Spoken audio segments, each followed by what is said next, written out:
look at this crowd. So, this is a great and celebratory day. Thank you, Mr. President, for inviting us to the White House. Thank you to Vice President Harris, Speaker Pelosi, and all of my great colleagues. I want to thank all of you for being here. Is New York in the house? All right. It is such a pleasure to be here. We're here to talk about things that matter to families, lowering costs, creating jobs, and helping them make ends meet. What are the MAGA Republicans doing over in the Capitol today? Introducing national bans on abortion. Just unbelievable. Now, the day President Biden took office and Democrats assumed the majority in the Senate, I promised we would work with him to tackle the biggest challenges facing our country. Today, we're here to affirm that the promises Democrats made are now promises Democrats have kept.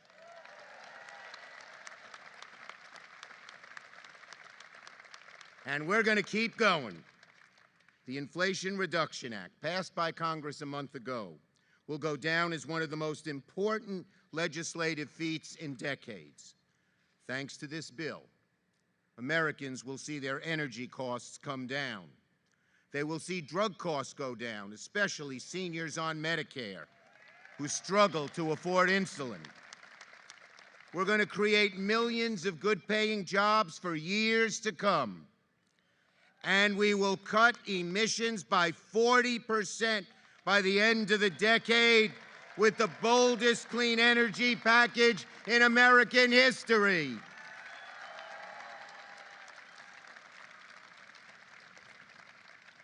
To the tens of millions of young Americans who have spent years marching, rallying, demanding that Congress act on climate change, we heard you loud and clear.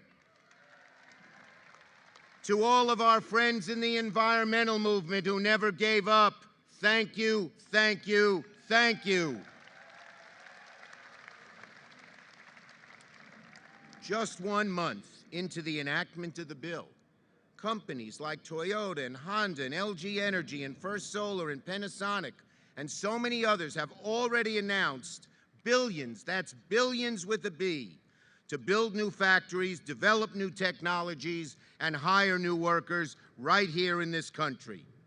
These investments are not just going to put more people to work. They will help America stay #1 in the industries of the future. When we hire more workers to build solar panels, to develop batteries, or build EVs, those jobs will stick around for decades to come.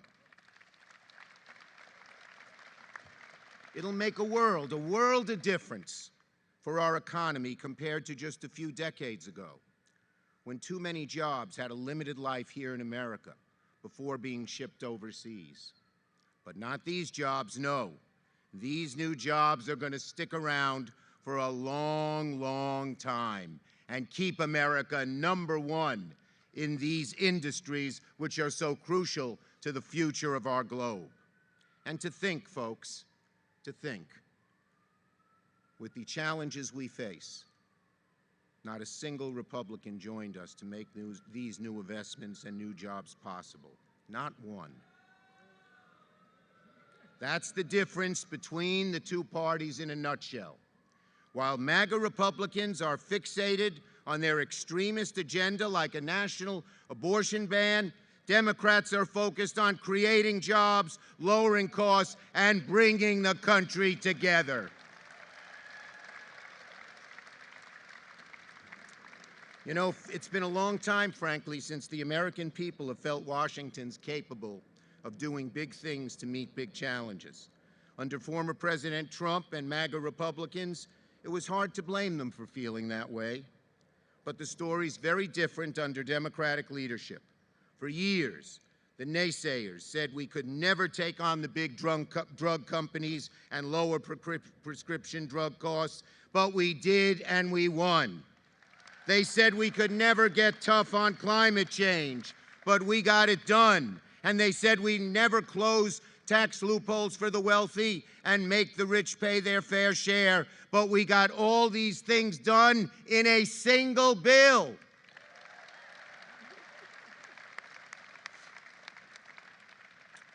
All of this is the results of Democrats working together. We have a lot of work left to do to help America reach its full potential. But the past few months show that when we unite, anything is possible. From the bottom of my heart, I want to thank every one of my Senate Democratic colleagues who made the Inflation Reduction Act happen. Down to the 50th member, they are incredible. Let's have a round of applause for our great caucus.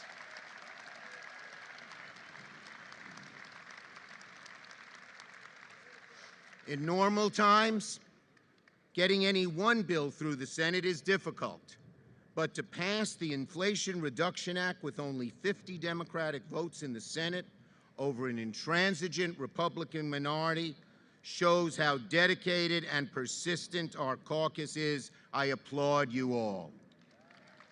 And I applaud our great staffs who labored day and night to see this great work through. Thank you, staff. Thank you, staff. Thank you, staff. You made it possible.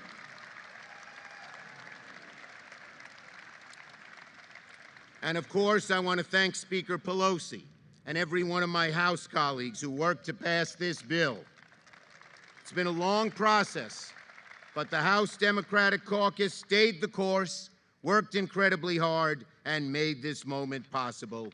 Thank you all. And finally, I want to thank President Biden.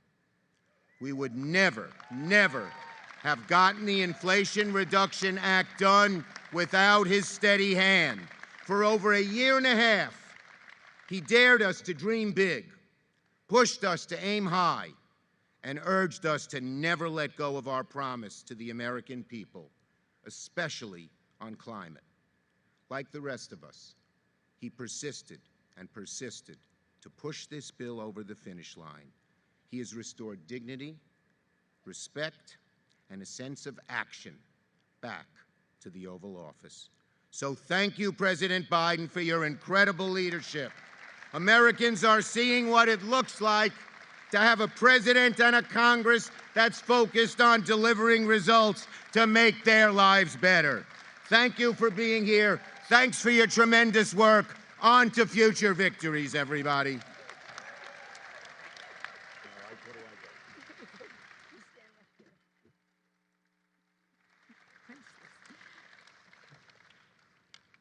Mr. President, Madam Vice President, Leader Schumer, colleagues, staff. Again, let's hear it for the staff, because the staff has made such a thing. And so many friends. What a thrill it is to be here to celebrate this life-changing legislation, making the Inflation Reduction Act. Inflation Reduction Act, so beautifully named for all that it does. As the name suggests, this landmark law is cutting costs and inflation fighting and driving down costs for kitchen table items for America's working families. Mr. President, thank you for unifying and inspiring a vision of a stronger, fairer, safer future for all, for our children. Your extraordinary leadership has made this glorious day possible. That's an applause line.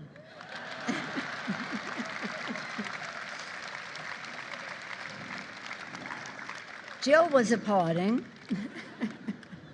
And let us salute Leader Schumer, his colleagues in the Senate, for their extraordinary leadership and the success in bringing this bill forward. That's an applause line. I join him in saluting his colleagues, and I salute mine. I associate myself with most of Chuck's remarks, except, are there any Californians in the House? Are there any House members in the House?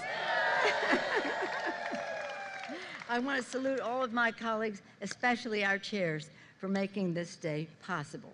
This achievement is a testament to our unity, our optimism, our persistence, along with the tireless efforts, again, of a devoted staff. You can do it again. And I want to join Leader Schumer in thanking our passionate advocates out there whose outside mobilization made a decisive difference. Whether it's our friends in the environmental movement, whether it's our friends in labor, whether our young people who are insistent on this climate legislation, thank you. And today we'll hear from our VIP, Lovette Jacobs of IBEW, and she'll tell us that this law will make a direct, substantial difference in the lives of countless families. You'll hear from her shortly. When President Biden signed the Inflation Reduction Act, he not only made history, he made progress. When Congress passed this legislation, frankly, we jumped for joy. This is so exciting because of the transformative difference this law would make for America's working families. Lower health care costs, the authority of the HHS Secretary to negotiate for lower prescription drug costs, long sought for, finally achieved. And for our seniors on Medicare, we have a $2,000 cap on prescription drug costs. This is remarkable, $2,000 cost. And the extension of the ACA subsidies, all right, for 3 more years, lowering health care costs for up to $2,400 for a family of 4 for a year. This is quite, this is lowering costs, and now we'll talk about bigger paychecks. The historic achievements to combat the climate crisis, to save the planet, are so remarkable. Indeed, our climate action, the most consequential in human history, no country, not us ever, or any other country, made such an important progress on health, clean air, clean water, environmental justice for our children. Job creation of a great magnitude, 9 million new good-paying jobs for our workers. And again, to keep us preeminent, as the leader said, preeminent, #1 in the world in new and green technologies. National security, from energy independence to lessening conflict over resources and habitat because of natural disasters.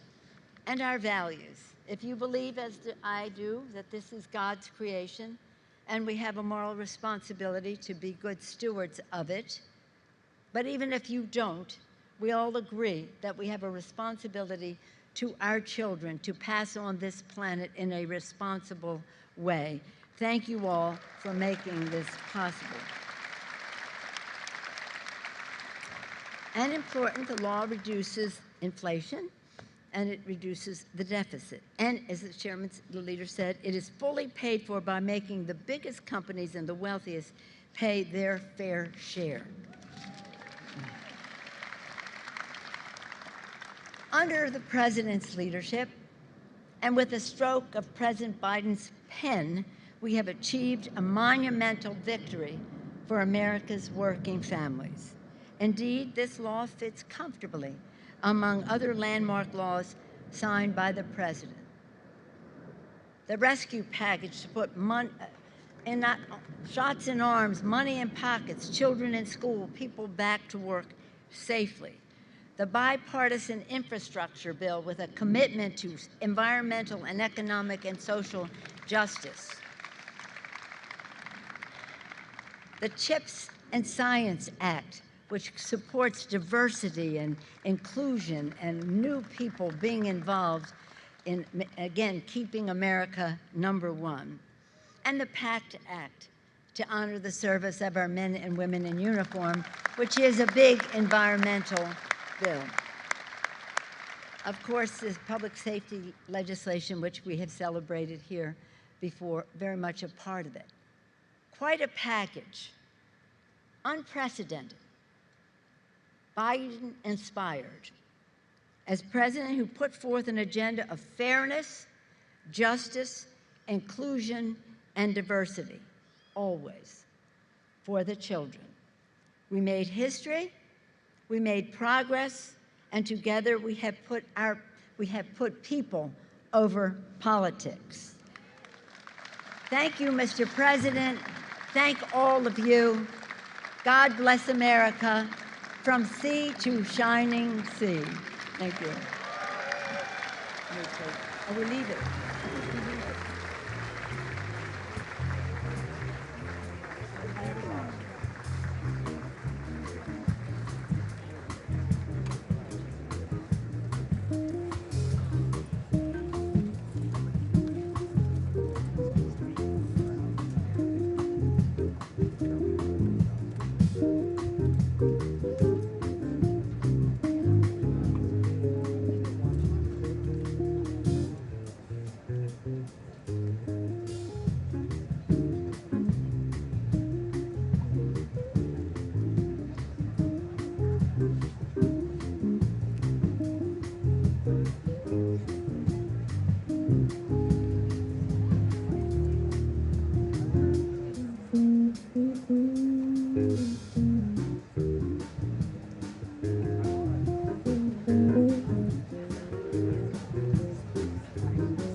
Ladies and gentlemen, the President of the United States, accompanied by the Vice President of the United States and IBEW member and Journey Level electrician from Boston Local 103, Lovett Jacobs.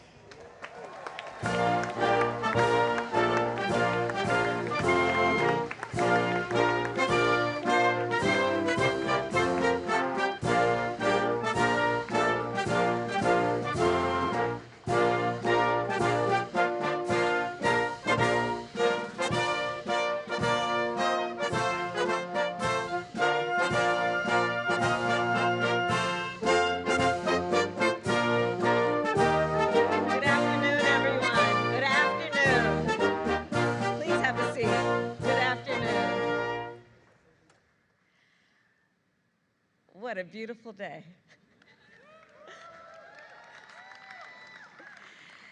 It is good to be with so many extraordinary American leaders and friends, and I thank you all. President Joe Biden, members of our cabinet, members of Congress, and my fellow Americans. When the President and I took office, we made a promise.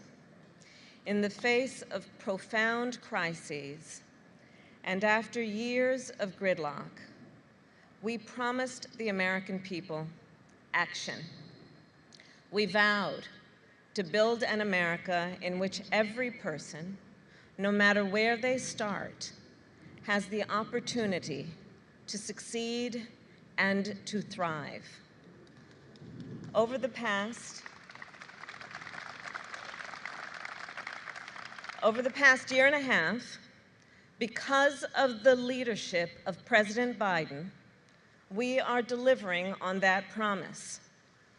Mr. President, in the darkest days of the pandemic, you saw the tremendous challenges facing our nation, but you also saw the tremendous courage and resilience of the American people. And you knew If we gave folks a chance, America would come through this crisis stronger than ever. And we have. Today, and we have. Today, students are back in school.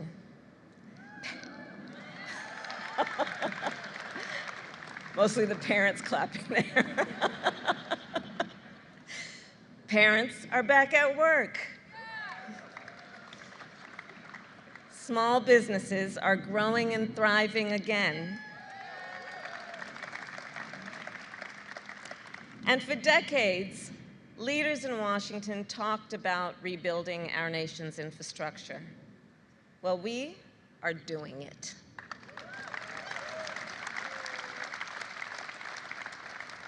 And I'll offer you an example. Earlier this year, I met a woman named Deanna in Milwaukee. Her son, Aiden, had been hospitalized twice for lead exposure. The second time for 2 weeks, just for drinking water from the kitchen sink. No child should ever have to endure that. No parent should ever have to endure that. And that is why I am proud to say that we are on track to remove every lead pipe in America in 10 years.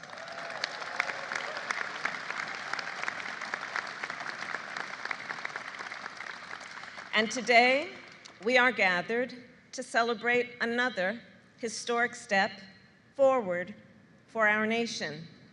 The Inflation Reduction Act will help millions of Americans build a better future for themselves and for those they love.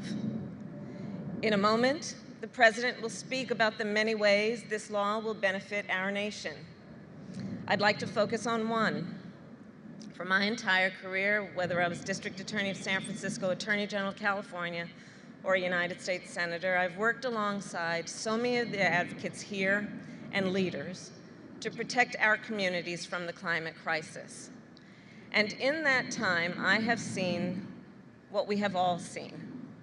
For decades, our nation has failed to meet the climate crisis with the urgency it demands. However, today, because of you, members of Congress, state and local officials, labor leaders, climate activists, and community organizers, and because of our President, Joe Biden,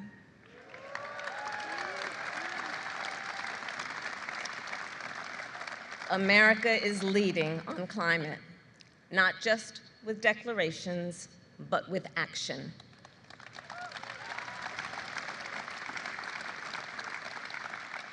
Mr. President, over the past year and a half, you have reminded us time and time again that there is no challenge too big for America.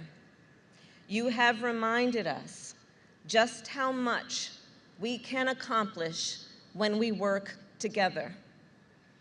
On behalf of the American people, thank you for your vision, for your leadership, and for your unwavering faith in the possibility of America.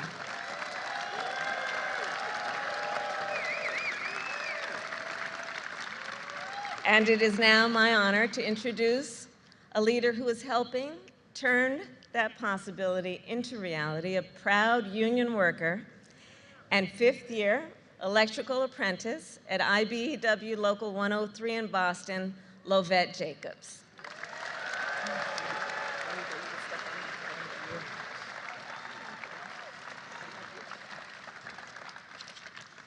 Oh. Thank you, Madam Vice President. It's such an honor to be here to speak to you all today. My name is Lovette Jacobs, and I'm a proud member of the International Brotherhood of Electrical Workers. Yes, thank you. I love you too. My home base is Local 103 out of Boston, Massachusetts. Go Pats. My career with the IBEW has positively impacted me. It's given me endless opportunities that have in turn changed my son and I's life for the better. Sorry. So, you can only imagine how big of an honor it is right now to introduce our next speaker, a true friend of the IBEW. As we all know, plenty of promises are made around election time. Sadly, many of those promises aren't kept, but not President Biden. In April of 2020, yeah, round of applause for that.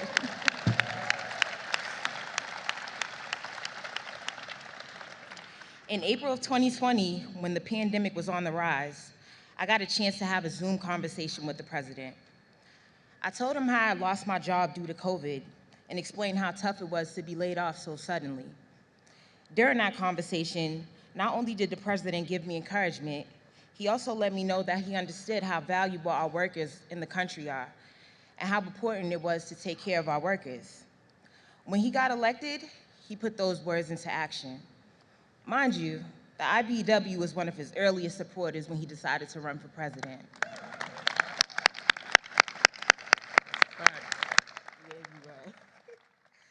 So believe me when I tell you, I remember those promises that he made. He promised to reach across the aisle and invest in rebuilding and modernizing our infrastructure, to bring back American manufacturing so that we could get back to building things in this country. During the campaign, I remember and repeatedly heard him say how he acknowledged how unions built the middle class. Here we go.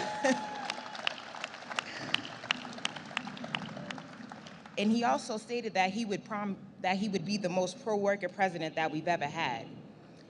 He made it clear that he believes a pension is a promise, and as a president, he would do whatever it takes to protect the retirement security of union workers across the nation.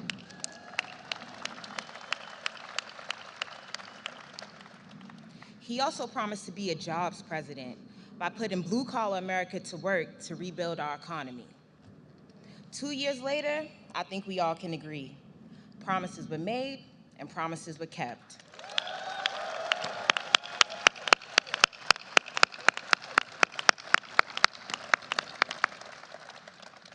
The American Rescue Plan not only helped pull our economy out of the hole created by COVID-19, it saved the pensions of millions of hardworking Americans and assured the security of my own retirement. The bipartisan infrastructure law won't just modernize our economy. Thanks to President Biden, I had to catch myself. Thanks to President Biden, a $62 million federal investment from the bipartisan infrastructure law will put millions of Americans back to work, including hundreds of my local 103 brothers and sisters at the Terminal E modernization project at Boston's Logan Airport.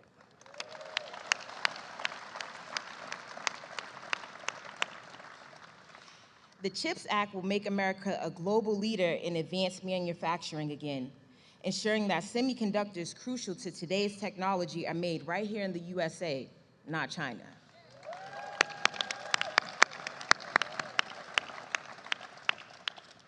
The Inflation Reduction Act won't just lower energy costs. It will create an untold number of energy jobs. It also comes with some of the strongest worker protections we've ever seen, because President Biden knows that we don't just need more jobs, we need more middle-class union jobs.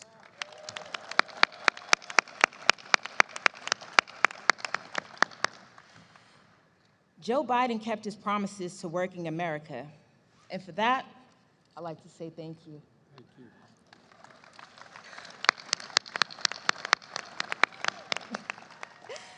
With that being said, I'm proud to introduce the greatest champion of American workers. Ladies and gentlemen, the 46th President of the United States, President Joe Biden. Great job. I'm impressed. I really am impressed. Good job. Love you. Good job. Thank you. Thank you.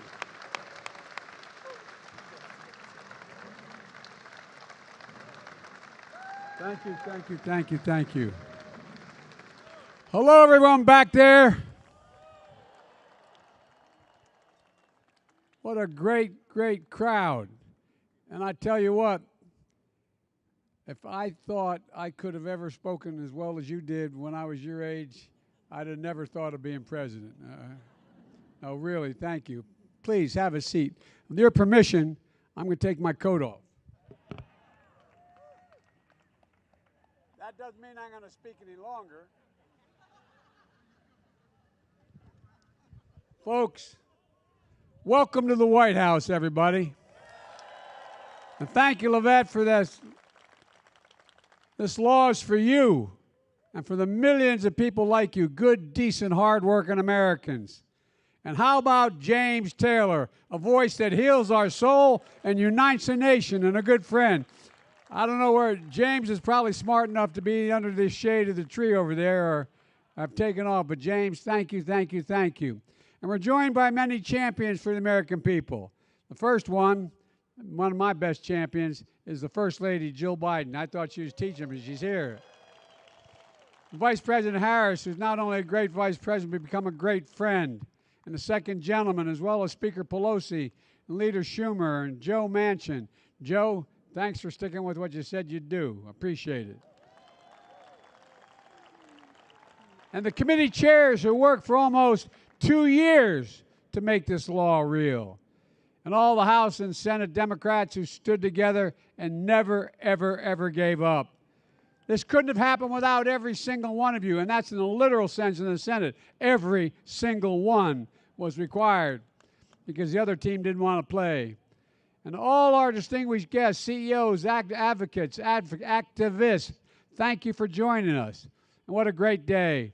Exactly 4 weeks ago today, I signed the Inflation Reduction Act into law, a single most important legislation passed in the Congress to combat inflation, and one of the most significant laws in our nation's history, in my view. I said it then, and I'll keep saying it. With this law, the American people won, and special interests lost. Say it again. The American people won, and special interests lost. Folks, we're going to lower prescription drug costs, lower health insurance costs, lower energy costs for millions of families. I'm going to take the most aggressive action ever, ever, ever to confront the climate crisis and increase our energy security, ever in the whole world. And that's not hyperbole, that's a fact. We're going to build a future, the future, here in the United States of America, with American workers, with American companies, with American-made products. And after years of some of the biggest corporations in the United States paying zero in federal income tax, they'll now have to begin to literally pay their fair share. Today offers proof that the soul of America is vibrant, the future of America is bright, and the promise of America is real. It is real. It is real. This is an extraordinary story being written today in America by this administration as I step all over my coat. Good thing my mom's not around.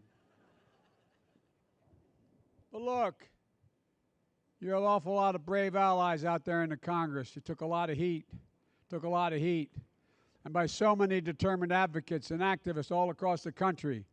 And as I look out on this lawn, I see leaders who made the government of America begin to work again, work for the people, not special interests, for the people. Folks, look. Elected officials who stood up to the millions of dollars in attack ads from special interests, business leaders who were willing to endure the criticism of many of their colleagues, and so many people who fought for years to lower prescription drug prices and tackle the climate crisis. This is your victory. This is your victory, and that's a fact. And you deserve a huge round of applause. Give them applause, all these people who stood up, every one of them. And let's hear it for the workers in the labor unions, mayors and local officials, environmental activists, students and young people, advocates for senior citizens and families. This is what it looks like when the American government works for the people. When we tell the powerful interests, no, you're not going to get your way. This time, not this year, not this time, not now. I say to some of my colleagues who've been around a long, how long we've been fighting pharma, how long we've been taking on these interests. From the time I got to the Senate 720 years ago. I'm serious. Think about it.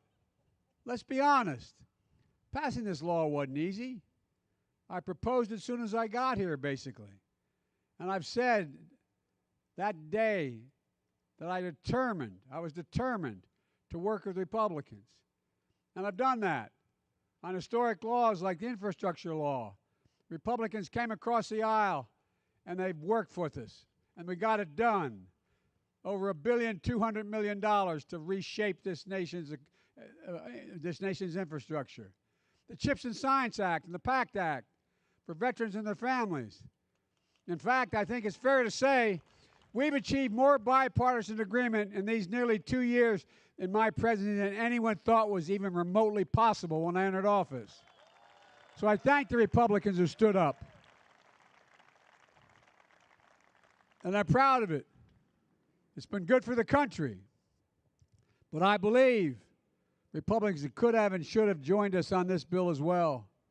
After all, this bill cut costs for families, help reduce inflation at the kitchen table, because that's what they look at, how much of their monthly bills and how much do they have to pay out for their necessities. And it gave them just a little more breathing room, as my dad would say. This bill will lower the deficit. This bill alone is going to lower the deficit by $300 billion over the next decade, because it's going to pay less for prescription drugs.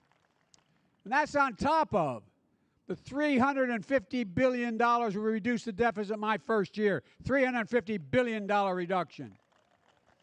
And for this fiscal year, $1.5 trillion reduction in the deficit. So I don't want to hear it anymore about big spending Democrats. We spend, but we pay. Ladies and gentlemen, the last guy had this job, well, let me put it this way. This bill finally delivers on a promise that I've made to the American people for decades. But Republicans choose not to join us. In the end, every single Republican voted against this historic law. So it fell to the Democrats to meet this moment and deliver for the American people. And that's exactly what we did. We pay more for our prescription drugs than any developed nation in the world. Let me say that again. In America, we pay more for prescription drugs than any developed nation in the world. And there's no rhyme or reason to that. For years, so many of us have been trying to fix this problem. But for years, Big Pharma blocked Medicare from negotiating lower drug prices. But not this year. Not this year. This year, the American people won, and Big Pharma lost. Now, Medicare will have the power to do what so many Democrats and Republicans in the past talked about doing: lower prescription drug prices. And seniors will see their out-of-pocket costs for the prescription drugs limited to $2,000 a year. They cannot pay a penny more than $2,000 a year, no matter how high their drug costs are, whether for cancer drugs or other drugs that can raise up to $70,000, $80,000 a year based on need. A maximum yearly cost of $2,000. And if you're on Medicare and you have diabetes, your cost of your insulin will be $35 for every insulin. And we wanted to cut the cost for insulin for everyone, including the hundreds of thousands of children with type 1 diabetes. I'll not ask for a show of hands, but I bet a lot of you out there have diabetes or your children do. But Republicans blocked limiting that cost to $35 for children. It only cost $10 for this prescription to be made and packaged. $10. And drug companies charge families about 30 times more than that for every vial of insulin. Look, I'm deadly earnest about this. Imagine being a mom or a dad. Looking at your child, you know that needs an insulin to live. and not having the money to pay for it. Not a joke. Think about it. Think about what you'd think about at the time. Think about how you'd feel if you didn't have the insurance and didn't have the money. It's wrong.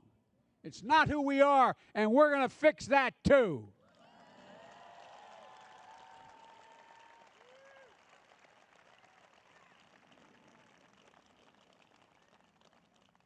We're going to come back at it and lower the cost of life-saving insulin for children and families as well. Last year, a family of four saved $2,400 through the American Rescue Plan, which I've signed into law. And this new law also locks in place the one we passed a month ago, the one we're here for today. It's going to lower health care premium costs for families and get their coverage under the Affordable Care Act by about $800 a year. Folks, for decades, climate deniers have blocked any meaningful progress and delaying and just pretended there wasn't a climate crisis. I remember back in 1989, I introduced the legislation about climate. No one wanted to hear it. I mean, no, not many wanted to hear it. But guess what? This year, nobody can deny there's a crisis. I have flown in a helicopter with governors of 5 states over this last year over the fires and the burning tundra, the burning forest. And guess what?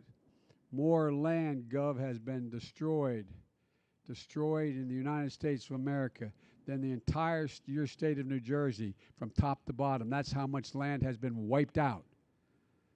And we have drought. The Colorado River is becoming a stream. So much is happening that nobody can doubt.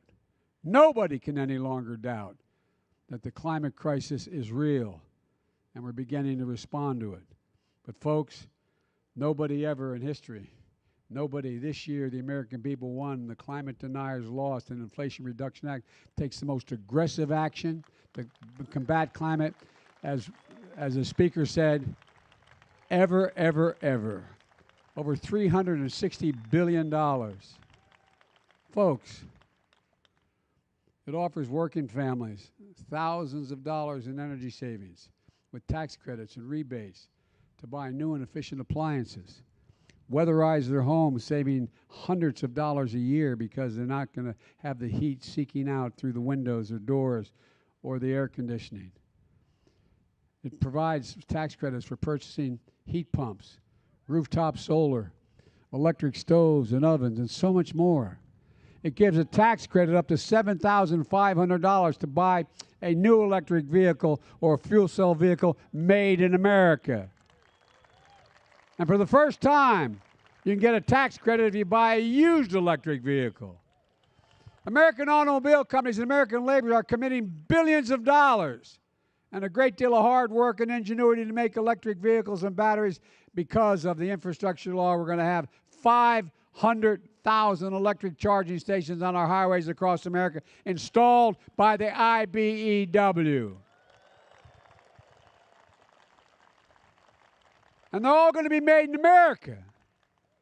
This law will create good-paying union jobs, increase energy security. By the way, I keep talking about union jobs. I'm not anti-business. I'm a capitalist. But here's the deal.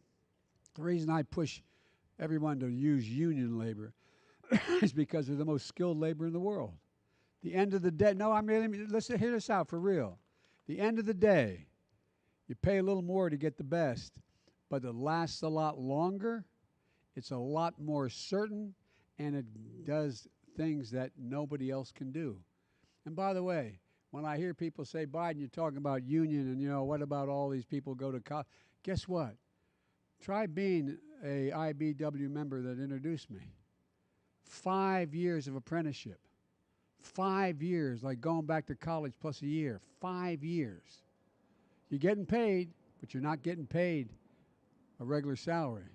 It takes 5 years to qualify. So folks, let's give them credit for what they deserve. They're not only good at what they do, they work like hell to get to be able to do what they do.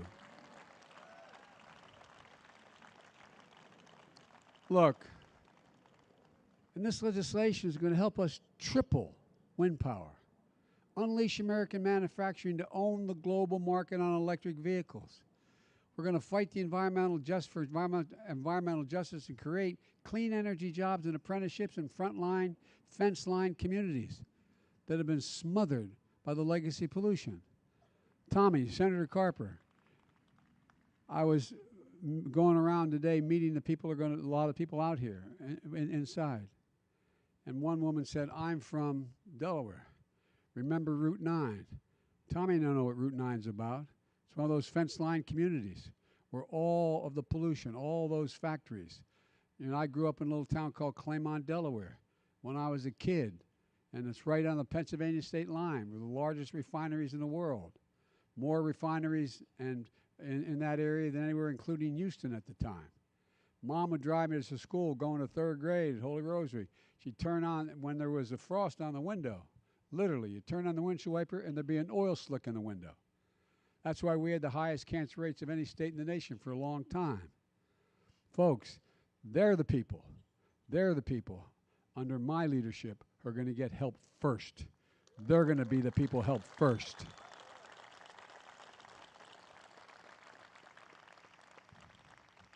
And look, this is about a future made in America. And I mean it sincerely. For decades, the biggest corporations in America fought to block a fair tax code. Under my predecessor, there was a $2 trillion tax cut, not a penny of which was paid for.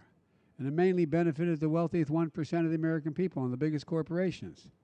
55 of the Fortune 500 companies made $40 billion and in 2020 and didn't pay a single penny in federal income tax. But this year, even though some of the biggest companies in America flooded capital with lobbyists and money, they lost and the people won. No corporation will have to pay, they'll have to pay a minimum tax of 15%, just 15%. The days of billion-dollar companies paying zero in taxes is over, I promise you. And folks, let's be crystal clear about something. No one, I said when I was running, I said when I got elected, and I've said every month since then, no one earning less than $400,000 a year in America will pay a single penny more in federal taxes as long as I'm the president. That's a commitment I made in the campaign, a commitment I'm keeping. This law is going to make a big difference for middle class and working class families. Finally, giving them a little bit, as my dad would say again, breathing room. It's a big step forward for the country. But it won't surprise you to hear that many Republicans are saying, what's their platform when you ask them? You hear the Republican leader saying, undo everything we've done. The Republican leader in the House has already said the number one economic priority if they win back the House is to repeal the Inflation Reduction Act. Number one. The guy in charge of electing Republicans in the Senate, Rick Scott of Florida, proposed a plan. I wish I had enough copies to hand, but go online and look at it. I really mean this is serious because you're going to be hard for you to believe. Proposed a plan requiring Congress to vote on the future of Social Security, Medicare, and Medicaid every 5 years. It's up for reauthorization. And I want to remind you, you paid for your Social Security. Every single paycheck from the time you were a kid, you paid for it. So every 5 years, Congress gets to vote, change, cut, reduce, or eliminate the entirety of Social Security. And it's not just Social Security. Everything as Senator Scott wants, everything in the federal budget to be up for 5 years. Nothing permanent. Nothing. That includes veterans benefits, Pell Grants, everything else. Look it up. It's hard to believe. I would think I'm exaggerating if I didn't look at it myself. And then along comes Senator Ron Johnson from Wisconsin. As my mother would say, God love him. He thinks 5 years is too long to wait. He wants to put the vote, Social Security, Medicare on the chopping block every single year. Let me remind you all, again, you paid for Social Security. You paid for Medicare. It's taken out of every single one of your paychecks. These guys never give up. Well, guess what? We're not going to give up either.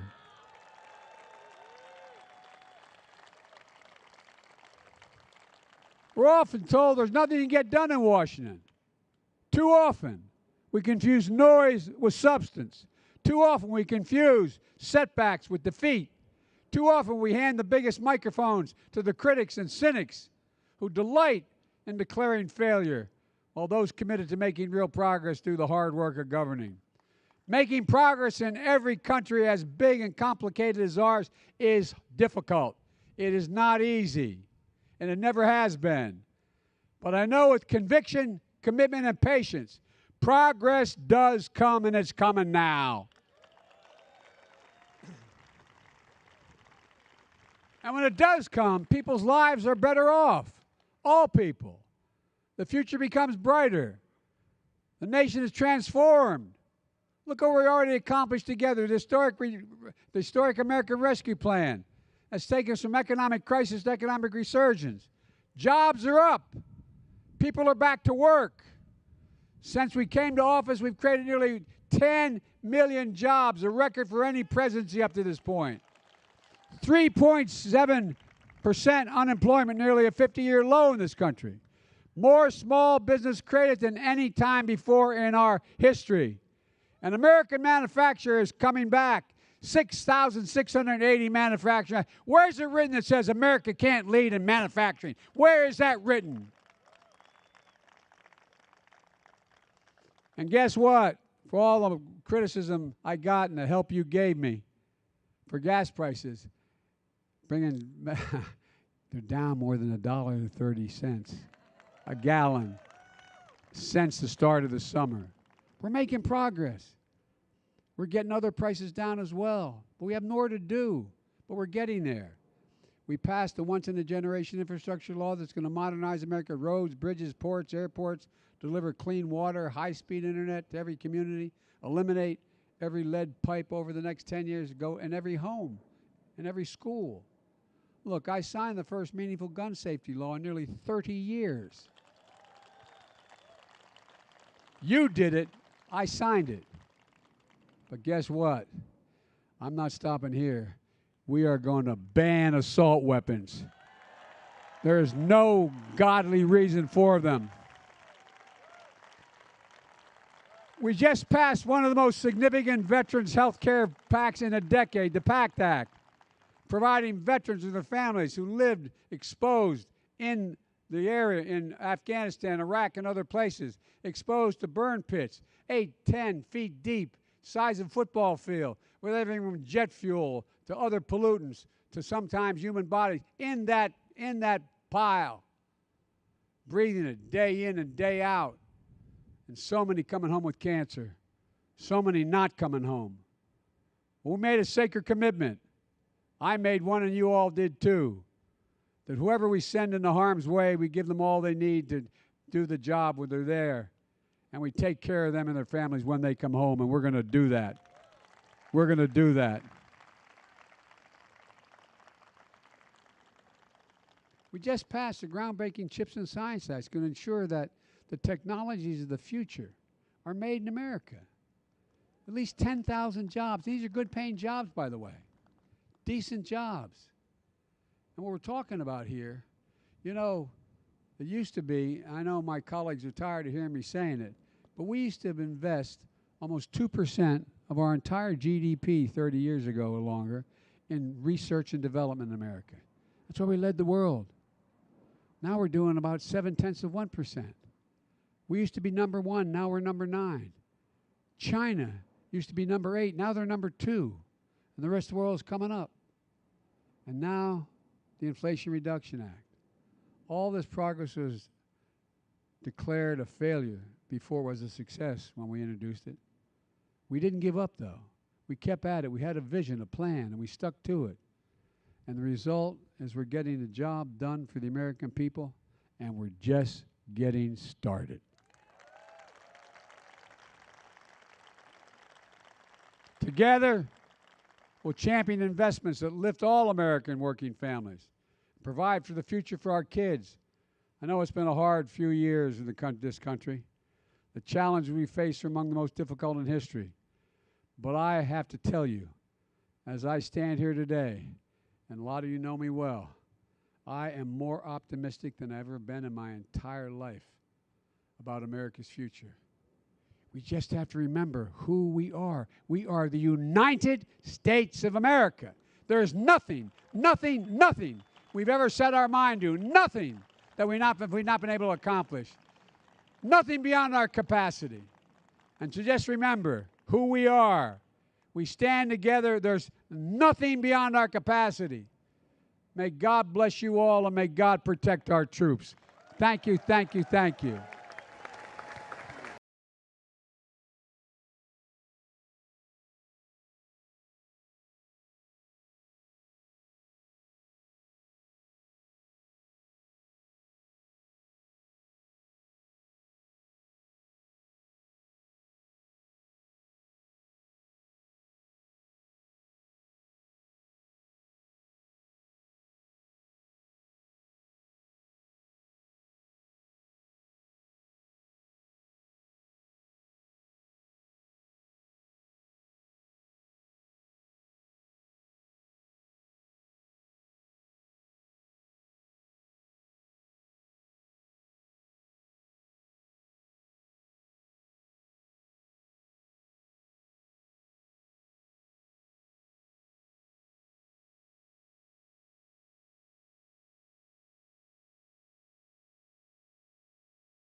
I know when it's time.